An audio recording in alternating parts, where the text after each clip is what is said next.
a todos por igual. La doctora Jessica es médica epidemióloga, docente vinculada a la Facultad de Medicina de la Universidad CES. El doctor Juan Camilo es el jefe del Departamento de Medicina Interna de la Facultad de Medicina, y el doctor Alejandro Díaz, pues muy conocido por todos nosotros, un gran colega, amigo, egresado de pregrado e infectólogo pediatra. Muchas gracias por su tiempo, por el conocimiento que van a compartir con nosotros. Para quienes quieran volver a ver esta presentación, les contamos que va a quedar grabada, igual para aquellas personas que no nos pueden acompañar el día de hoy. No siendo más, queremos darles la bienvenida y nuevamente el agradecimiento a estos expertos que nos acompañan el día de hoy. Muchas gracias. Muchas gracias, doctor Juan Pablo. Entonces, también en nombre del doctor Alejandro Díaz y el doctor Juan Camilo Díaz y en el mío propio, les damos a ustedes también los agradecimientos y en nombre de la universidad por esta importante invitación, por permitirnos compartir y sobre todo también construir con ustedes este nuevo conocimiento sobre la pandemia y que buscamos, el objetivo principal es continuar actualizándonos, construyendo frente a toda la incertidumbre que esta pandemia nos representa. Y por ello, para el día de hoy, la dinámica será un panel, un conversatorio, donde trataremos de dar respuesta a unas preguntas muy sentidas de actualidad y de cara también a lo que se viene para toda la IPS. Hola, doctor, y por supuesto para nuestra universidad y toda la comunidad académica. Entonces, teniendo en cuenta la situación actual, si bien el epicentro de la pandemia en este momento ha vuelto a Europa, no deja de ser importante la propagación en Latinoamérica y en varios países, incluido el nuestro, estamos atravesando, considerado por muchos como la meseta, toda vez que fue el efecto que se buscó con el aplanamiento de la curva y eso representa actualmente unos retos. Entonces, con ese contexto, vamos a dar inicio a unas preguntas que iremos desarrollando con nuestros expertos y pues un tema de bastante actualidad que entraña muchas preguntas es el tema de las vacunas, cómo se están desarrollando. Entonces vamos a dar inicio. Quiero preguntarle al doctor Juan Camilo inicialmente si él considera o cuál considera él que es el manejo que debe hacerse en pacientes que puedan estar presentando o cursando una presunta infección por COVID-19 y que se encuentren cursando o participando en ensayos clínicos dentro de la evaluación de la eficacia de alguna de las vacunas contra la infección. Bueno, muy buenos días para todos. Aprovecho nuevamente pues para agradecer a Hola Doctor por la invitación y a todos ustedes pues por el tiempo de estar acá. Bueno, básicamente cuando nosotros hablamos de cómo hacer el tratamiento de los pacientes que tienen sospecha de infección y están bajo un protocolo de investigación, en este caso pues para vacunas, hay dos cosas relevantes que hay que tener en cuenta. Normalmente todos estos estudios están llevados bajo el contexto de lo que conocemos buenas prácticas clínicas. Generalmente hay un patrocinador de estudios y hay unos centros de investigación. En ese orden de ideas, hay unos protocolos ya establecidos para hacer el manejo de los pacientes que están dentro de esos protocolos. En Colombia, todo lo que tiene que ver con moléculas está regido por el INVIMA. Entonces, digamos que previamente al inicio de estos protocolos de investigación, el INVIMA debió haber aprobado pues, todo el proceso que implica el reclutamiento, el seguimiento y obviamente dentro del seguimiento está toda la aparición de algún evento. Cuando un paciente se considera tiene una infección, digamos muy probablemente esto condicione un cambio en su evolución clínica y probablemente lleve a la generación o de una hospitalización o de una consulta a los servicios de emergencias o algún desenlace, pues digamos entre comillas negativo para la salud. Y esto se considera un evento adverso serio. Cuando hablamos de eventos adversos serios, Todo esto se hace protocolariamente con una serie de reportes, tanto a los patrocinadores de las investigaciones, tanto al INVIMA, y se desencadena todo un protocolo que está ligado generalmente a unas pólizas de responsabilidad que cubren todo eso.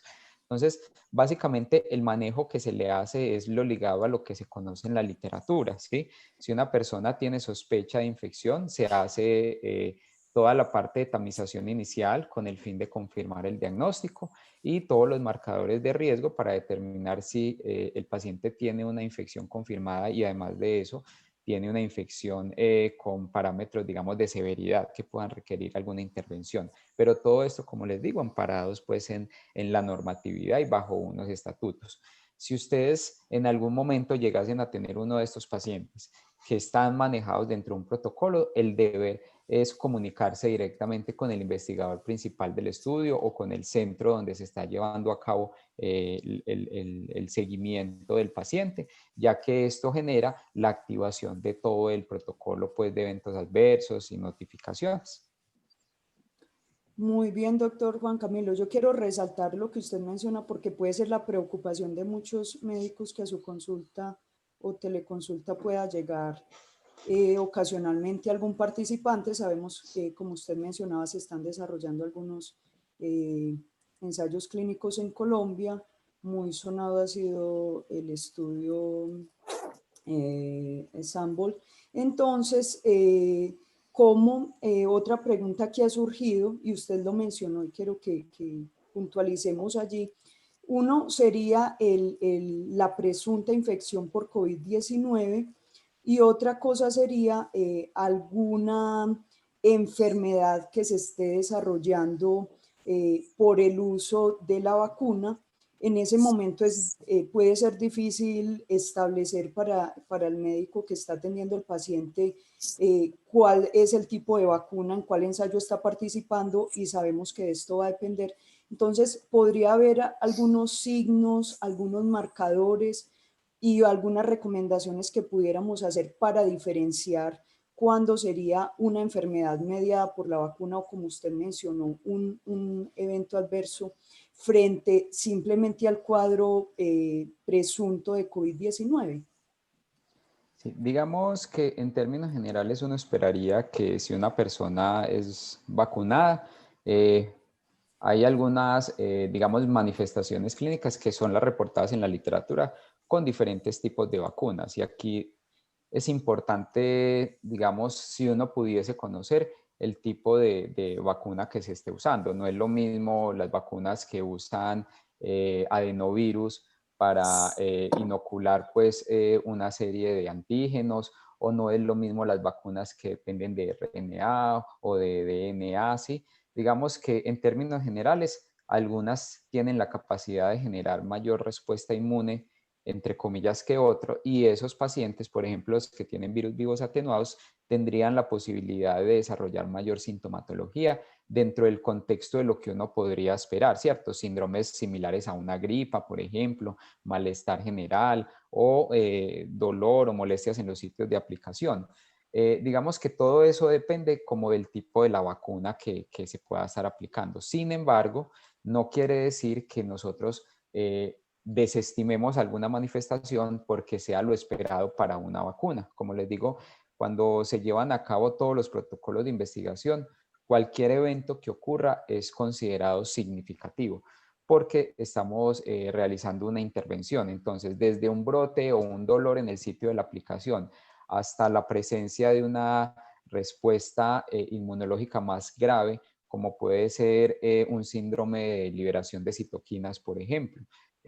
Todos esos escenarios, para efectos prácticos de un proceso de investigación, se consideran de relevancia todos. Entonces, cualquiera de esas manifestaciones debe ser notificada o al investigador principal o al centro donde se está realizando el reclutamiento y la dirección del estudio, para poder hacer la evaluación pertinente de cada uno de los casos y poder tomar una conducta adecuada. Si recuerdan, hace poco, con las vacunas, con Moderna y con la vacuna de Pfizer, se detuvo por un momento el reclutamiento de pacientes basados en algunos eventos que se estaban estudiando si estaban directamente relacionados o no, y algunos de ellos estaban relacionados a que los pacientes tenían algunas manifestaciones neurológicas periféricas. Finalmente se determinó, pues basados en los análisis de cada caso, que no había una relación como directa entre vacuna y la presencia, y determinaron continuar el reclutamiento, pero eso ocurre y digamos que hace parte de las medidas de seguridad que se toman en los protocolos, y obviamente pensando siempre en el bienestar y en entregar lo mejor a los sujetos de investigación. Muchas gracias, doctor Juan Camilo. Yo creo que sería importante también adicionar algo que con respecto a lo que usted mencionaba del contexto de los ensayos clínicos, y es que precisamente ellos hacen un barrido de todos los potenciales efectos adicionales en cuanto a las características de la población, control de otras variables para tratar de minimizar estos efectos. Ahorita estos estudios representan una gran incertidumbre, y es con respecto a la presencia de células T previas que puedan tener muchos pacientes, y esto nos pueden desviar un poquito. Habría que estar muy cuidadosos. Sabemos, como usted mencionaba, las vacunas basadas en vectores virales o en virus atenuados que pueden desencadenar el síndrome mediado por anticuerpos, cosa que no sucedería con las vacunas de ARN mensajero. Sin embargo, sí se ha descrito, lo que pasa es que no tenemos experiencias previas clínicas con estas vacunas, que pudieran llegar a desarrollar un síndrome que se ha considerado inflamatorio. Entonces, como usted menciona, enfatizar en la vigilancia de cualquier síntoma, no centrarse solamente en síntomas respiratorios o síntomas locales postvacunales, sino que ante la posibilidad de que podamos estar ante un participante de las vacunas nuevas de ARN mensajero, pues estar también atentos a síntomas inflamatorios atípicos, y el resto correrá por cuenta del desarrollo del ensayo, como usted mencionó. Pero sería importante hacer énfasis en esos síntomas atípicos inflamatorios.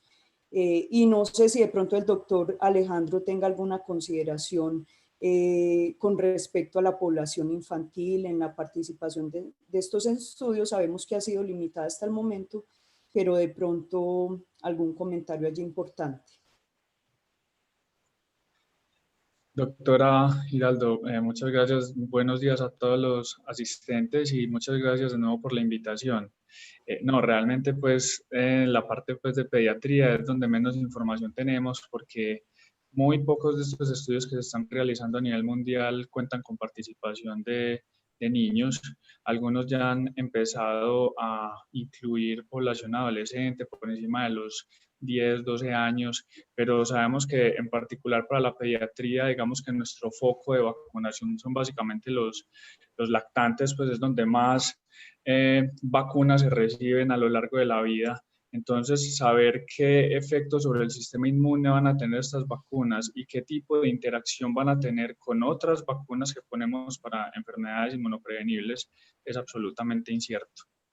Particularmente pues que las vacunas que vienen son vacunas absolutamente desconocidas en cuanto a el funcionamiento en el individuo, o sea, son técnicas de vacunación que no conocemos en lo absoluto. Entonces yo creo que nos vamos a demorar para saber cómo va a afectar esto a la población pediátrica.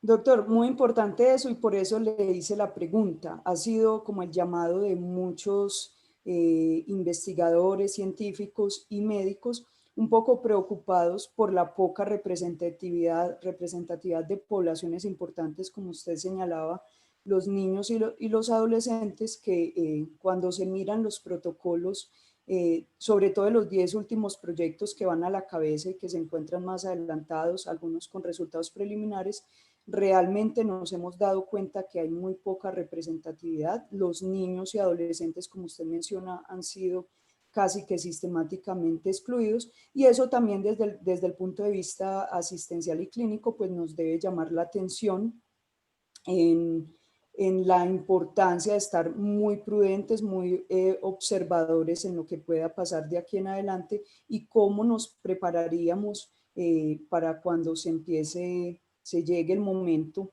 de haber una aplicación masiva y cuál sería la respuesta, toda vez que hay un interesante interrogante sobre la respuesta frente a las vacunas, sobre todo de RNA mensajero. Ya tenemos una amplia experiencia con las anteriores vacunas mencionadas, pero las de RNA mensajero dependen a su vez de la respuesta inmunológica. Es bastante estimulante, así que podríamos ver diferencias notorias entre la población infantil y adolescente y los adultos. Entonces, quería llamar la atención precisamente por esa ausencia de datos y de información que vamos a tener un poquito en disparidad con respecto a la población adulta.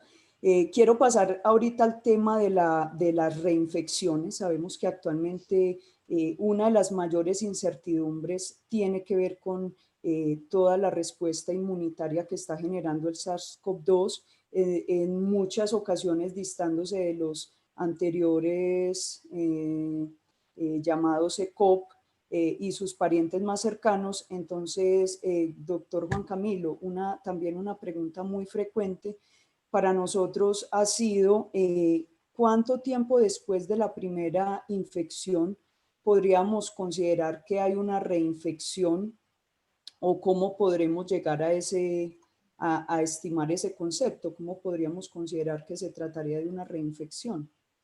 Bueno, esa pregunta es muy interesante a la luz de las segundas oleadas o los segundos brotes que estamos encontrando en el mundo, ¿sí?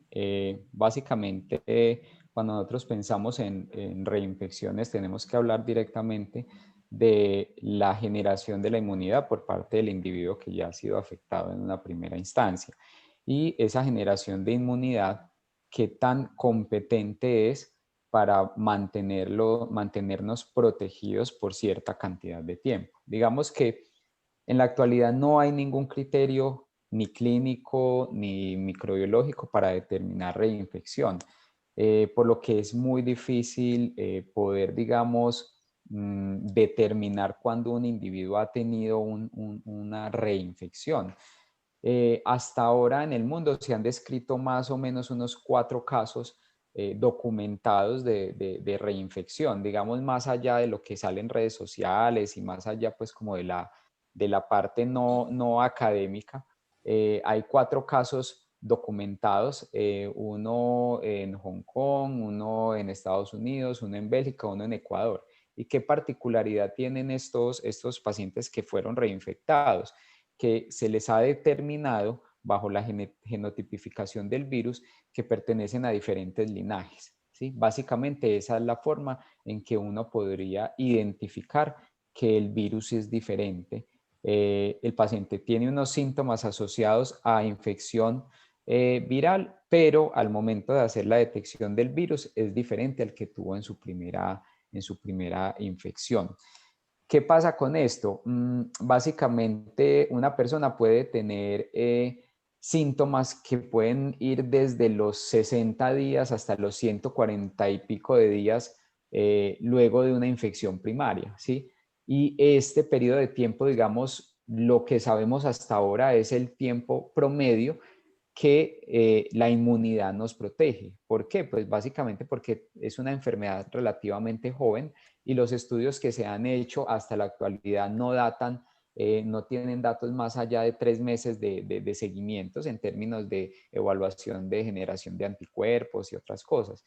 Pero digamos es una gran incertidumbre que está. En algún momento, digamos en otros paneles hemos hablado sobre el riesgo que existe con la famosa pasaporte inmunológico, con el riesgo de la recirculación del virus y la mutación que está teniendo el virus en los diferentes pues, países, y esto hace que nosotros estemos vulnerables a pesar de haber tenido una infección primaria, y que esto nos haga mantener siempre en alto la guardia frente a la prevención de nuevas infecciones, pero es una realidad, a pesar que es, digamos, hasta el momento raro, pero probablemente es una realidad y lo que nos falta es documentarlo realmente que sí se está dando.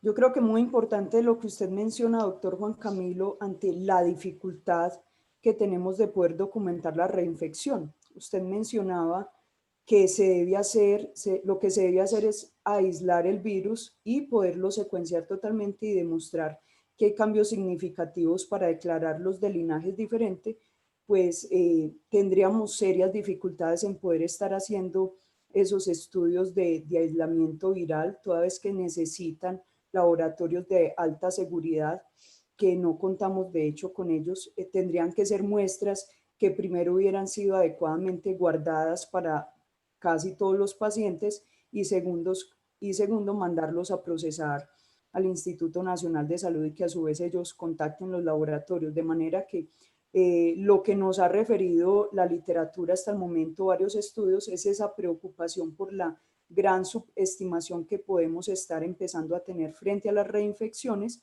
sobre todo que estamos muy nuevos en esto de las segundas olas, los rebrotes, pero desde el punto de vista clínico y asistencial sería muy importante, como mencionábamos ahorita, no desestimar esa posibilidad.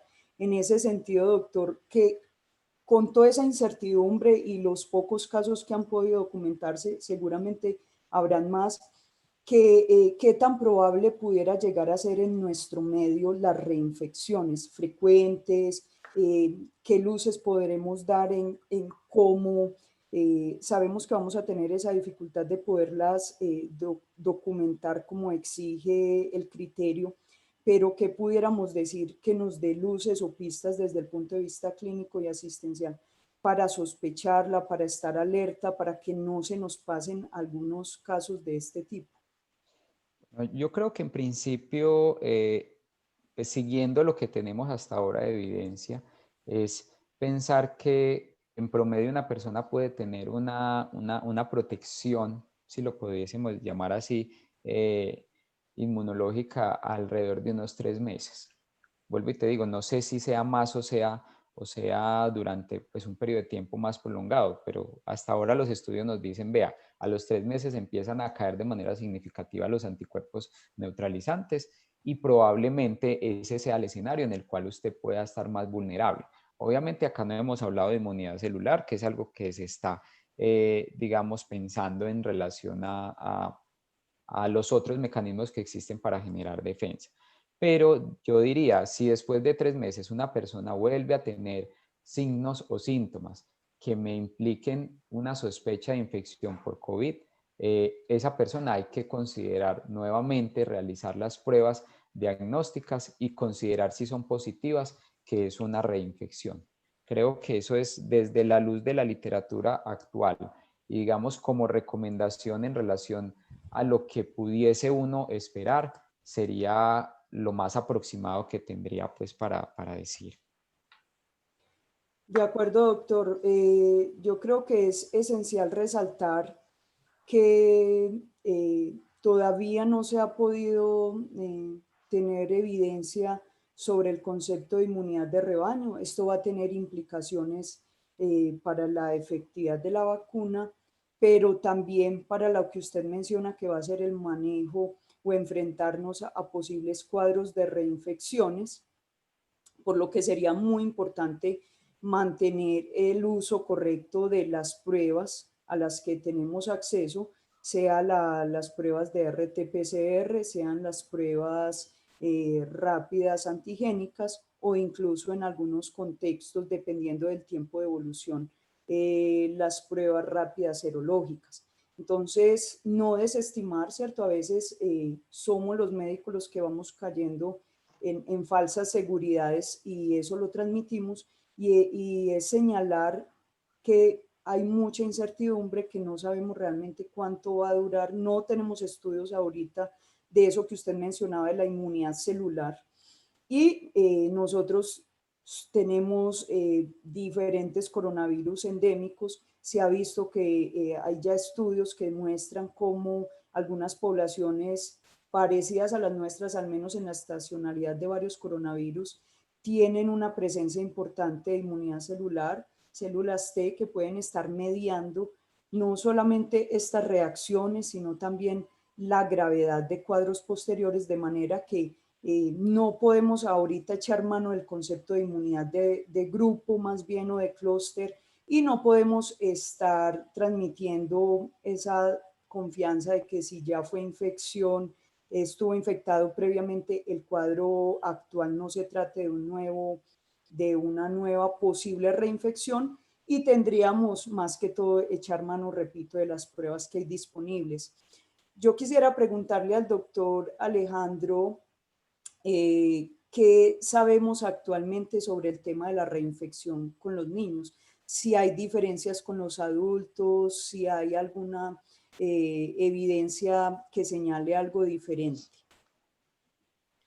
Bueno, gracias. Sí, pues muy importante la pregunta y la respuesta no es tan satisfactoria, porque realmente los casos que están reportados pues como casos individuales, todos han sido de adultos. Recientemente salió un estudio de Qatar que pues en un momento de alta prevalencia describieron varios casos de reinfección. Ellos encontraron 240 personas entre más de 130.000 personas con una sospecha fuerte de tener una reinfección, pero de esos 240 solamente alrededor de 50, digamos que pudieron tener como una evidencia más fuerte, y dentro de esos 50 había 2 o 3 pacientes en el rango de 10 a 15 años. Entonces es en este momento la única evidencia que hay de reinfección en pediatría y no se conocen detalles de cómo fue el comportamiento de la reinfección en estos pacientes. Digamos que en ese estudio resaltaron que la gran mayoría de estos pacientes que encontraron tuvieron un curso leve, pero no dieron muchos detalles específicamente.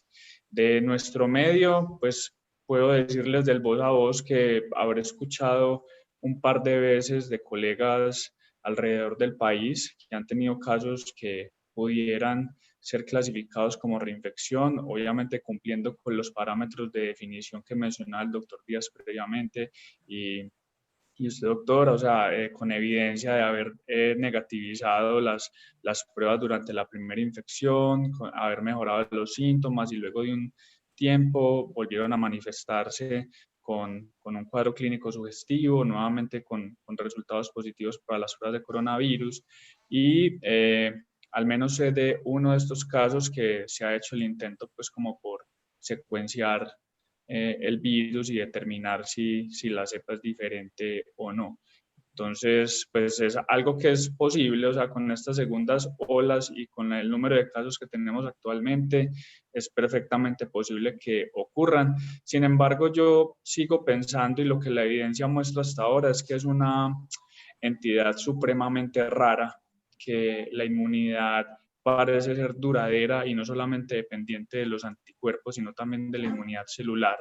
Entonces, a pesar de que esto genera pues mucha incertidumbre y cuando resultó el primer caso generó mucho temor, sigo pensando que hoy en día es una entidad rara y que las personas que sufren la infección por la primera vez probablemente están protegidos por bastante tiempo. Obviamente el tiempo dirá. Doctor, y en ese sentido, en ese orden de ideas, ¿qué recomendaciones podría darle usted a los profesionales con respecto al manejo de estos posibles casos? ¿Cómo debiera enfocarse? ¿Debiera volverse a hacer pruebas? Porque sería importante empezar como a adelantarnos un poquito y a intentar dar algunos lineamientos para posibles cambios en las guías, toda vez que no siempre se recomienda hacer la prueba, sino simplemente aislamiento.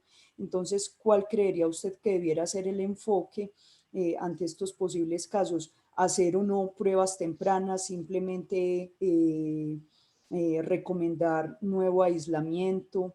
¿Qué podría decirnos allí?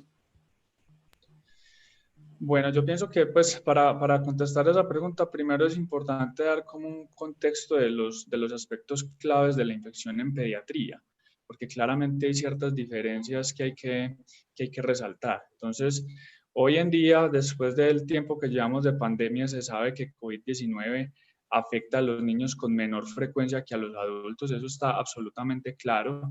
Alrededor del mundo, del total de casos, entre el 5 y el 10% corresponden a personas menores de 18 años, entonces es dramáticamente distinto.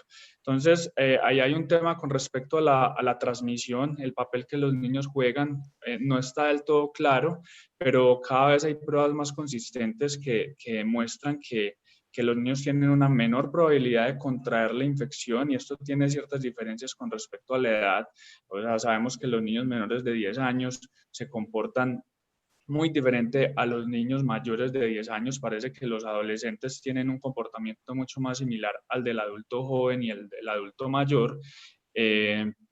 Se sabe también que las tasas de los niños que llevan la infección a los hogares es baja. También en muchos países que ya han empezado a analizar lo que ocurrió con el cierre y reapertura de escuelas, se ha visto que el cierre de escuelas en particular no fue uno de los factores principales en controlar la pandemia, y que los países que no cerraron o los que ya han reabierto escuelas y colegios, no se ha aumentado significativamente los casos en la comunidad cuando se cumplen con todas las medidas de prevención que conocemos que sirven.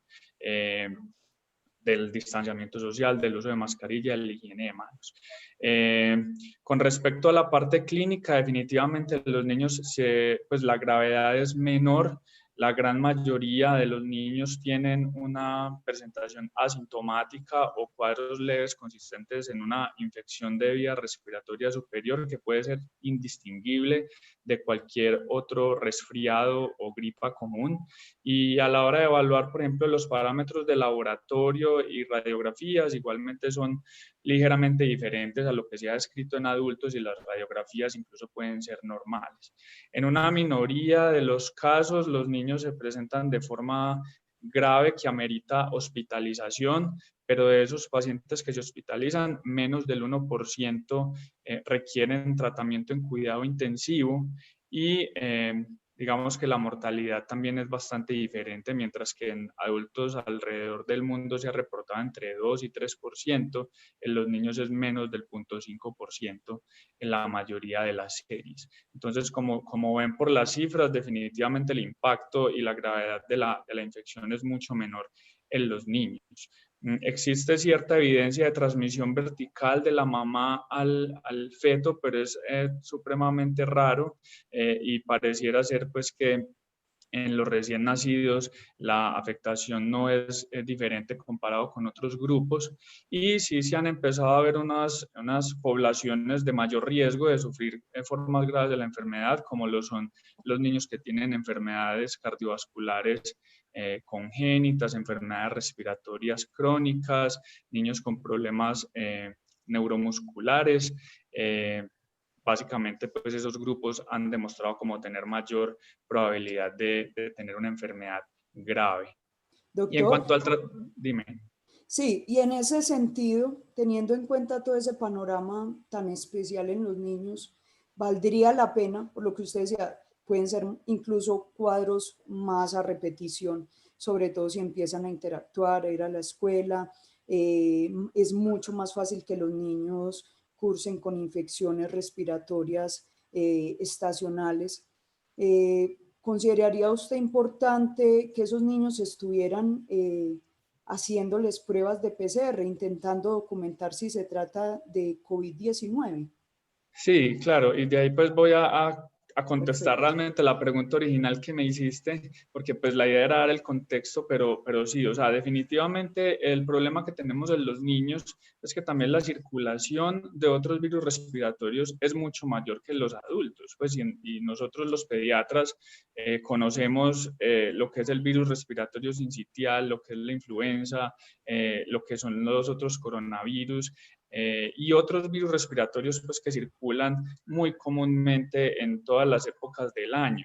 Entonces es bastante complicado, porque si la sintomatología es similar, es muy difícil saber a quién decirle aíslese y a quién no, sin tener resultados de pruebas de laboratorio. Entonces, pues mi opinión como infectólogo pediatra es que a mí siempre me gustaría saber qué es lo que está causando la enfermedad del niño. Obviamente tenemos pruebas rápidas que nos pueden ayudar a determinar qué tipo de virus está causando el problema. Hay otras pruebas más pues digamos que específicas y complejas como son las pruebas moleculares, pero yo pienso que ante una situación de pandemia y sobre todo en un pico alto de la enfermedad, incluso en formas leves de la enfermedad debe estudiarse con pruebas antigénicas o moleculares para determinar si lo que está causando el cuadro es coronavirus. Muchísimas gracias, doctor. Yo quisiera hacerle la misma pregunta al doctor Juan Camilo Díaz, dado que esta situación, si bien se presenta de manera diferente en adultos, pues también nos empezaremos a ver abocados a ellos, ¿no? Muchos pacientes empezarán a documentar que fueron COVID positivo hace algunos meses o que tuvieron contacto cercano y estrecho y estuvieron aislados.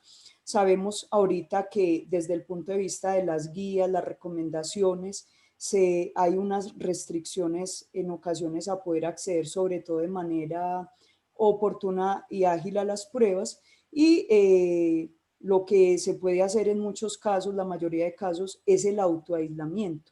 Entonces, ¿cuál sería, doctor Juan Camilo, el enfoque y el manejo que debiera empezar a hacerse ante estos posibles casos? La dificultad en poder documentar la reinfección, pero la importancia de considerarla y no desestimar ninguna opción o alternativa frente a este cuadro, y si debieran entonces incrementarse las pruebas de manera más sistemática que incluso la primera vez. ¿Cuál sería su concepto y recomendación?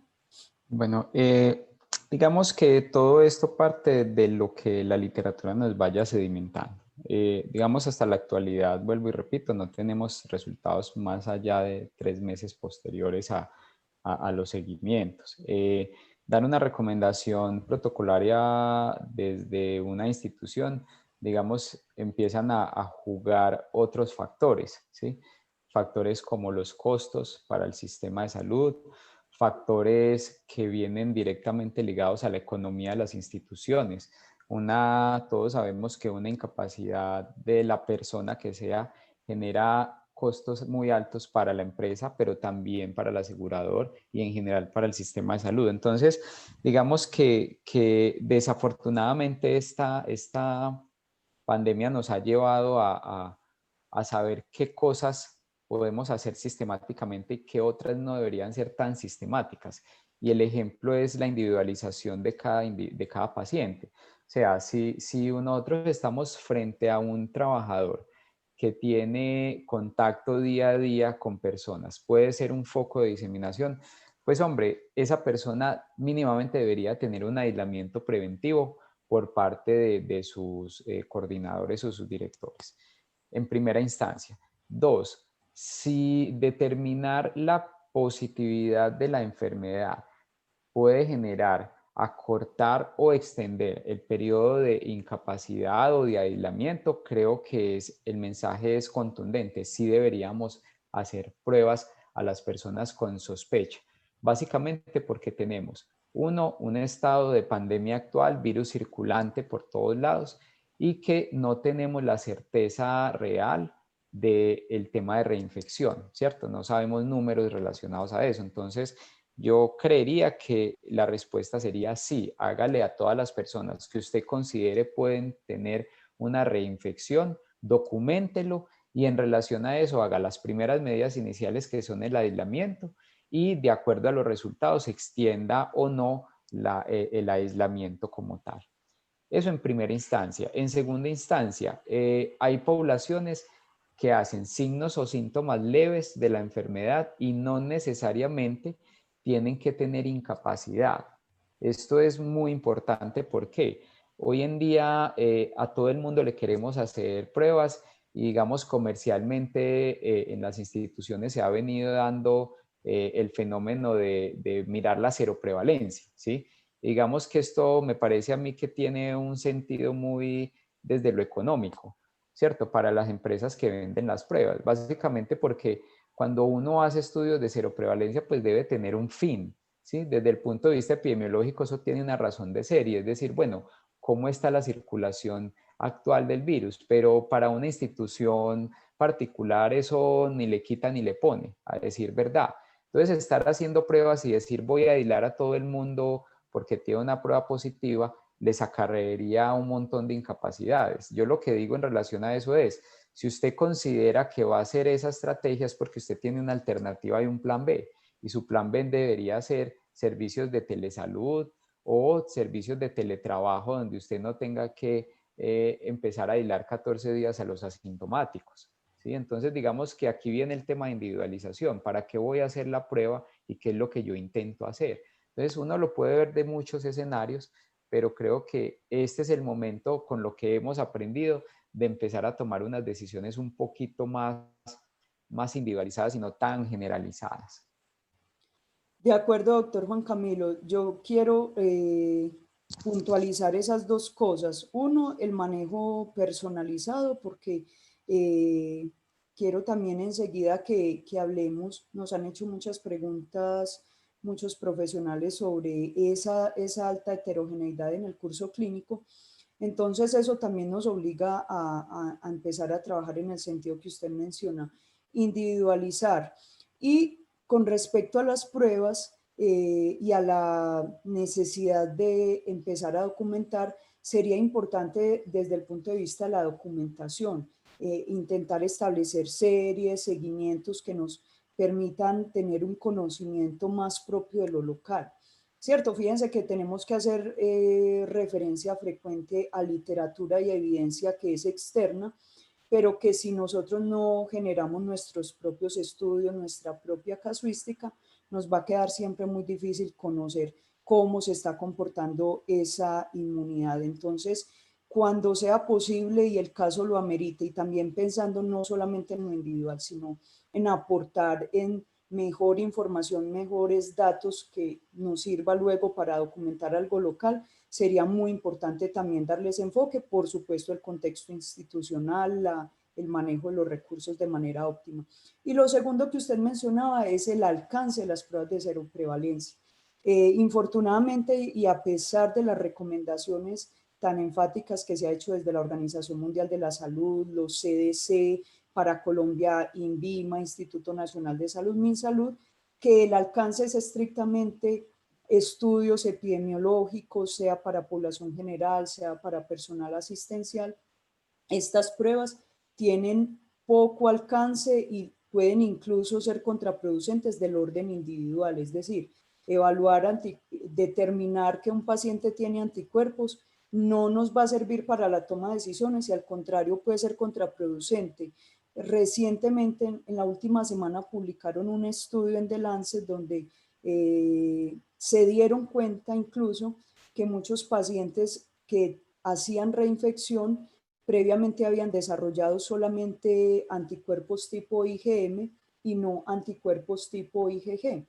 Y se está empezando a analizar la relación si es que solamente los que desarrollan anticuerpos agudos quedan más propensos a las reinfecciones en poco tiempo. Entonces, fíjense que a veces no hacemos ese tipo de consideraciones y por eso lo quiero resaltar, porque COVID nos invita a que toda decisión que tomamos ya no es para los próximos 5 días, 7 días, para una incapacidad, que ese paciente nos puede estar llegando en poco tiempo con otro cuadro, con una reinfección, con otra cosa, y quiero empatar eso con variaciones en el curso clínico. Nos hacían la pregunta, tanto en adultos como en niños, quiero empezar por los adultos para continuar con usted, doctor.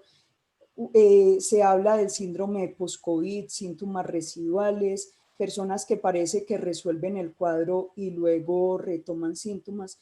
¿Qué podemos decir ahí para resaltar ese curso clínico y no desestimar que a pesar del tiempo pueda tratarse de COVID-19? Bueno, básicamente lo primero que hay que tener en cuenta es si hubo o no infección. Si hubo infección por COVID, básicamente nosotros, y aprovecho acá la cuña en el trabajo de plasma convaleciente, hemos logrado ya identificar que más o menos hasta el 40% de los individuos tienen síntomas que persisten al mes de la infección. Obviamente, estamos hablando de individuos que para nosotros cursaron con enfermedad grave, ¿sí? Para los casos de pacientes leves o asintomáticos, pues estos datos probablemente varíen de manera significativa. Lo que más hemos encontrado que persiste en el tiempo y como te digo, hasta el mes o inclusive algunos pacientes pues que por temas no relacionados al estudio hemos conocido su evolución posterior, hasta 45 días o 2 meses pueden durar algunas manifestaciones como la fatiga, el malestar, la sensación de cansancio, ¿sí? Entonces, lo primero es identificar, ¿el paciente tuvo una infección por COVID, sí o no? ¿Y en qué grupo de manifestaciones está? ¿Está en el gran grupo de los que tienen síntomas leves? ¿Está en el grupo de los pacientes que cursan con enfermedad grave? ¿O está en el grupo de aquellos que hacen manifestaciones críticas de la enfermedad? Entonces, esa es la primera cosa. Entre peor curso de la enfermedad aguda, mayor duración de la sintomatología, ¿sí? Y aquí viene un tema que nos ha estado preocupando y rondando desde casi desde las primeras descripciones de los casos graves de COVID en China y en Europa, y es las complicaciones crónicas que se pueden estar generando por esta infección. ¿Cuáles conocemos, digamos, ahorita y las más rimbombantes? Son todas aquellas derivadas de la parte pulmonar, fibrosis pulmonar y alteraciones de la difusión de oxígeno. Digamos que esto está muy directamente relacionado con las manifestaciones de sensación de disnea y cansancio que tienen los pacientes. De hecho, hay una serie reportada donde nos hablan de disminución de la difusión de CO y de disminución de la caminata, del test de caminata y de espirometría en los pacientes, en los volúmenes pulmonares. Entonces, y en pacientes que en teoría se habían recuperado. Entonces, digamos que esta es una complicación latente que está mucho más asociada a los pacientes que hay enfermedad grave y crítica, pero que hay que tenerla en cuenta porque no sabemos si esa fibrosis pulmonar en algún momento se va a perpetuar y va a empeorar o son hallazgos que pueden tener alguna mejoría. Diría uno desde el punto de vista clínico, con todo lo que sabemos de otras enfermedades, que si hizo fibrosis eso no va a tener reversa, ¿sí? Y que a futuro probablemente pueda repercutir en las manifestaciones clínicas de los pacientes, porque obviamente es disminución de la función pulmonar. Eso por un lado, pero también se han descrito estas otras complicaciones como las cardiovasculares. Recordemos que COVID puede afectar cualquier estructura del corazón. Entonces, desde el punto de vista de miocardiopatías, hemos ya documentado pacientes que hacen disfunción cardíaca y quedan con secuelas de miocardiopatía como insuficiencia cardíaca, o pacientes que hacen enfermedad neuropática, neuropatías periféricas o inclusive neuropatías desmielinizantes tipo Guillain-Barré, donde los pacientes, digamos, afortunadamente son menos casos, menos frecuente que lo pulmonar, pero también se ha descrito y va muy relacionado con estos síntomas que les digo que ocurren. ¿Qué hemos visto nosotros en este proyecto de investigación? Muchos pacientes salen con el requerimiento de oxígeno que se perpetúa 15, 20 días, un mes, ¿sí? Que es como hasta donde hacemos el seguimiento.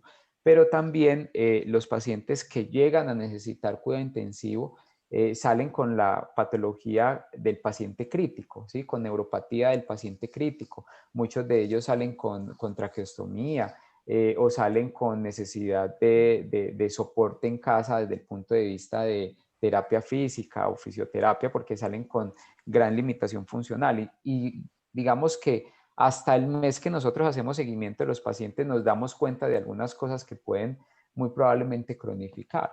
Entonces, todavía es difícil, sabemos que hay manifestaciones que persisten en el tiempo, como lo digo, más o menos hasta un mes en los escenarios más benignos, pero que muchas de ellas mucho más tiempo y pueden inclusive cronificar. Muy importante eso, doctor Juan Camilo, sobre todo de cara a la asistencia y a lo que se viene. Precisamente, como usted resalta, se está hablando ya de como un síndrome post-COVID, cuadros crónicos. Hay datos, hay series, hay estudios que hablan hasta de 6 meses. No tenemos esos datos acá, pero yo creo que de cara a veces nos cuesta en la consulta inmediata a hacer como ese vínculo de cuadros pasados o con síntomas atípicos.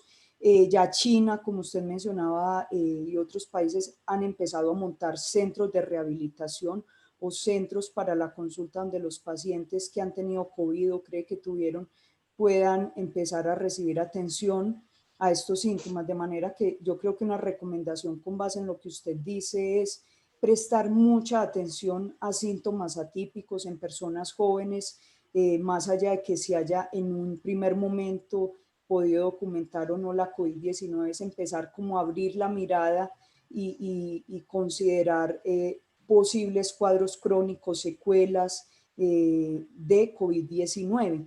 Y al respecto le quiero hacer la misma pregunta al doctor Alejandro, porque como él ha remarcado muy bien, hay serias diferencias con los niños, pero hay dos cosas que yo creo que en general preocupa tanto a profesionales como a comunidad en general. Uno, el tema de las gestantes que ahorita lo señaló, pero con respecto a la lactancia materna, no hay una evidencia fuerte, doctor, con respecto a si se transmite o no a través de la lactancia, si seguir lactando o no. Y dos, si bien es una franja muy pequeña, siempre está la posibilidad del famoso MIC o el síndrome multisistémico inflamatorio limitado en niños. Entonces quisiera que nos puntualizara ya para ir terminando esas dos cosas que seguramente pueden llegar a ser importantes en nuestro medio cuando menos lo pensé. Listo, muy bien, sí, muy importantes las dos preguntas.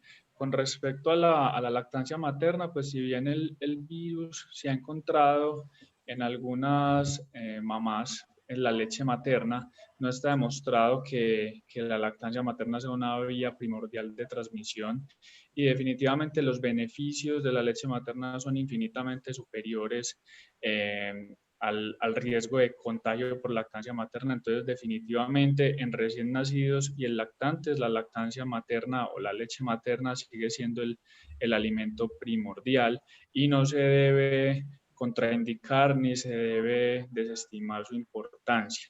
En el caso, la otra cosa es que si la mamá pues sufre la infección antes del parto, esa misma leche materna puede suministrarle anticuerpos al bebé. Si la mamá alcanzó a producir anticuerpos, pues esos anticuerpos van a pasar al bebé y eso le va a servir. Pues hoy hay dos estrategias que se recomiendan en las guías nacionales e internacionales con respecto a la lactancia materna. La primera es que pues, si la mamá desea alimentar directamente a su bebé, pues debe hacer siempre una muy buena higiene de manos antes de tener al niño y utilizar todo el tiempo tapabocas y limpiar pues muy bien como el área de los pezones. La otra estrategia sería pues extraerse la leche y que el cuidador, pues ya sea el papá u otra persona, le dé la leche en biberón. Obviamente se prefiere que sea directamente del seno materno, pero pues si la familia quiere tener, digamos que una precaución extra para evitar que el bebé se contagie, pues esta sería la estrategia. Pero definitivamente la lactancia materna debe promoverse incluso si la mamá sufrió COVID. Y con respecto a la segunda pregunta, que es lo relacionado con el síndrome inflamatorio multisistémico temporalmente asociado a COVID, entonces digamos que ha sido un tema que nos ha tenido a los pediatras bastante entretenidos desde que empezó la pandemia, más que el mismo coronavirus en sí. Entonces esto es una entidad nueva descrita este año que pues sigue siendo relativamente rara, pero básicamente ocurre más o menos entre 2 a 4 semanas después de que un niño ha sufrido una infección aguda por coronavirus, sea o no sintomático. Es decir, el niño puede no tener ningún síntoma de coronavirus, se sabe que estuvo expuesto a una persona con coronavirus, desarrolla los anticuerpos y 2 a 4 semanas después viene con un cuadro consistente en fiebre principalmente, ese es el síntoma cardinal, y afectación de 2 o más órganos del cuerpo.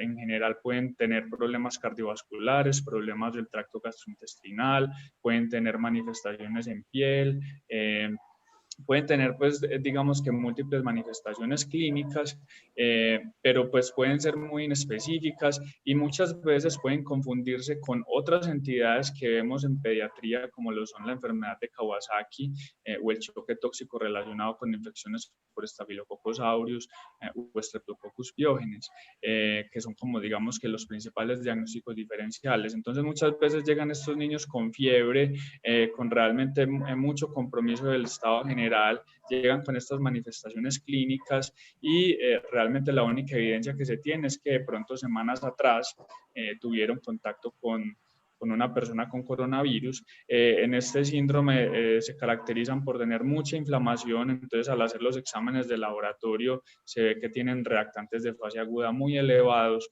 y que pueden tener incluso, digamos que, hallazgos que sugieren pues, que hay una activación o una tormenta de citoquinas similar a lo que se ha descrito en los adultos con enfermedad grave. Entonces, esto es básicamente lo que consiste el síndrome. Comparativamente con la infección aguda por coronavirus, pudiera ser más grave. O sea, estos niños más frecuentemente llegan al hospital y hay que internarlos y darles pues, como tratamiento inmunomodulador. Pero digamos que las secuelas pues, y la respuesta sigue siendo favorable y la mortalidad es rara. Es como lo que sabemos realmente post-COVID en niños. Realmente pues estos otros síndromes y estas manifestaciones crónicas no se han descrito con tanta frecuencia, pero es posible que también ocurran. Habrá que ver si en los próximos meses encontramos literatura al respecto. También poderla describir desde nuestra casuística si se presenta. Doctor, ya para cerrar, una pregunta que nos lanzan desde el público, aquí a través del chat, y es, ¿cuándo creería usted que empezaríamos a tener vacunación en niños dada la incertidumbre de los estudios?